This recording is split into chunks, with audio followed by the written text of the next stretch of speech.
Hello and welcome to the news update on NTA International. I'm Nancy Godi Angunihu. New Pope Leo XIV says the Church must reach out to areas where there is lack of faith and where people prefer technology, money, success, power or pleasure. Even today, there are many settings in which the Christian faith is considered absurd, meant for the weak and unintelligent, settings where other securities are preferred, where our missionary outreach is desperately needed, he said in his first homily a day after being elected Pope. Pope Leo is closely aligned with Pope Francis's vision, emphasizing outreach to the poor, migrants and marginalized groups. He has supported Francis's pastoral approach, such as allowing divorced and civilly remarried Catholics to receive Holy Communion, a change considered to be progressive by some. Born in Chicago, Pope Leo is the first North American to be elected Pope. At 69, he is seen as a reformer who worked for many years as a missionary in Peru, where he reportedly calls his second homeland.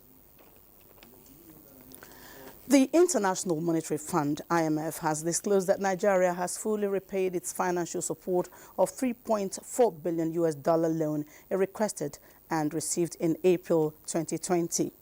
The fund was disbursed under the rapid financing instrument designed to help alleviate the impact of the COVID-19 pandemic and the sharp fall in oil prices.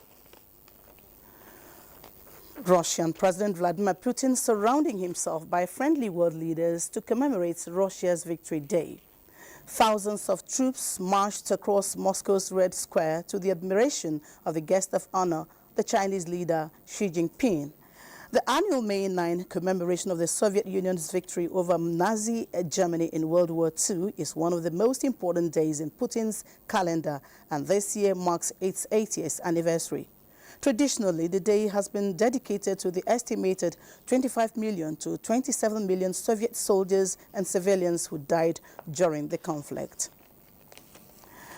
Now, ECOWAS ministers of science and technology have resolved to initiate policy framework that prioritize support for youth programs in innovation. This was contained in the Cotonou declaration issued at the close of the ministerial session of the ECOWAS Forum of Africa Research and Innovation, FARI. Senegal's National Assembly has voted to order a special court to investigate 5 former ministers accused of corruption. The 5 were all ministers under former President Macky Sall, whose administration has been targeted by current President Faye. The former ministers have been accused of diverting money from a fund set up to fight the COVID-19 pandemic in the West African nation in 2020 and 2021. Senegal's opposition has called the case a witch hunt. And those are the stories trending this time. Thanks for watching.